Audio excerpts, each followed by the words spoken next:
E aí, pessoal, beleza? Tem tempo que eu não apareço por aqui, né? E eu queria, na verdade, agradecer a todos que ficaram no vídeo e dizer que eu me chamo Fred e que vocês podem me seguir nas redes sociais, no Instagram e no TikTok principalmente. Eu crio conteúdos engraçadinhos por lá, não só sobre videogames, mas sobre outras coisas também. E é isso, vamos pro vídeo. Falou!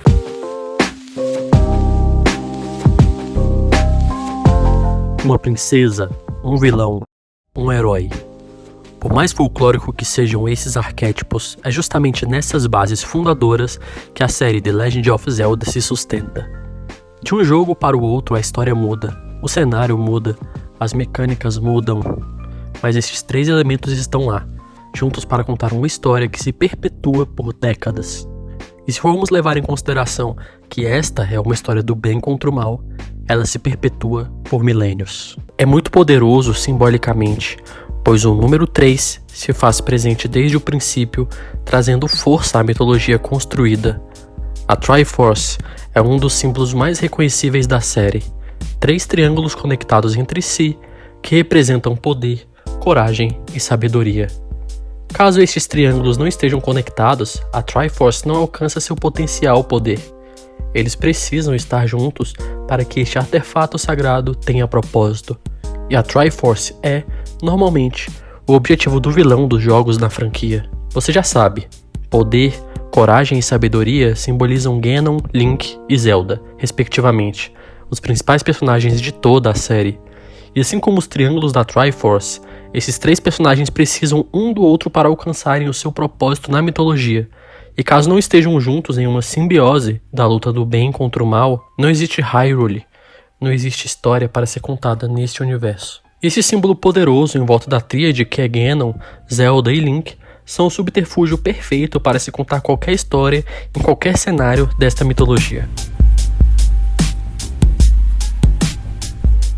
Pode ser um cenário de mundo de luz e mundo de escuridão, ou de um mundo submerso por um imenso oceano, ou no mundo dos sonhos, ou em um mundo aberto de infinitas possibilidades. O fato é que em uma espécie de Ouroboros, que simboliza o eterno retorno dessas aventuras, Ganon, Link e Zelda sempre retornam para contar essas histórias mágicas permeadas por contemplação, músicas icônicas e mecânicas que conquistaram uma gigantesca legião de fãs ao redor do mundo. Ouroboros, inclusive, é um dos principais símbolos presentes no mais novo jogo da série, The Legend of Zelda: Tears of the Kingdom.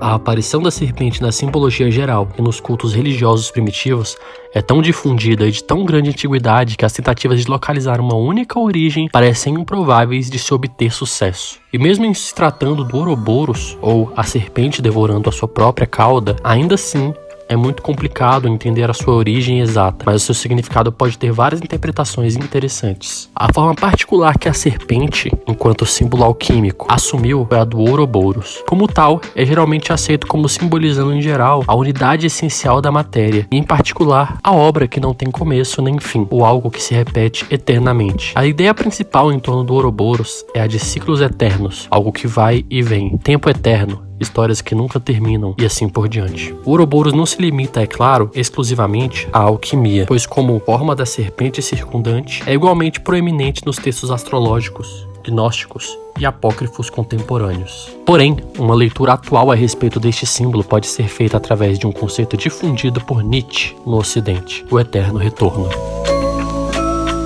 O eterno retorno é uma teoria de que o universo e toda a existência e energia estiveram recorrentes e continuarão a ocorrer de forma autossemelhante a um número infinito de vezes através do tempo ou espaço infinito, ou de que há um padrão cíclico de certas recorrências, como em eras na roda do tempo. O eterno retorno se relaciona também à filosofia do pré-determinismo, na qual as pessoas são predestinadas a continuar repetindo os mesmos eventos repetidamente. Nietzsche, porém, resume seu pensamento a respeito do eterno retorno de maneira mais sucinta quando se dirige ao leitor com, abre aspas, tudo tem retornado, Sirius e a aranha, e teus pensamentos neste momento, e este último pensamento teu, de que todas as coisas retornarão, fecha aspas. E se tudo é eterno e retornará, o que há de mais cíclico que a luta do bem contra o mal?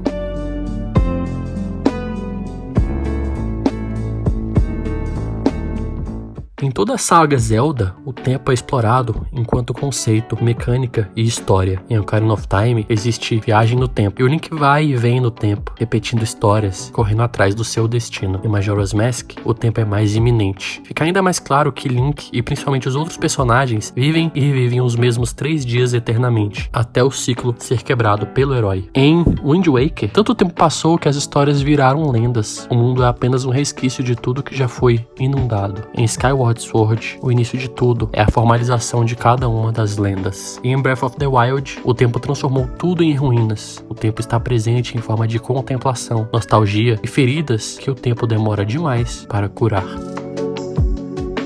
Em todas essas histórias, a mesma história se repete. Uma princesa, um herói e um vilão. Todos ligados por um destino simbolizado pela Triforce. É fascinante perceber como a passagem e a manipulação do tempo é elementar para a mitologia de Zelda. Ao mesmo tempo em que as histórias se repetem até se transformarem em autorreferentes, metalinguísticas e lendárias nesse universo ficcional.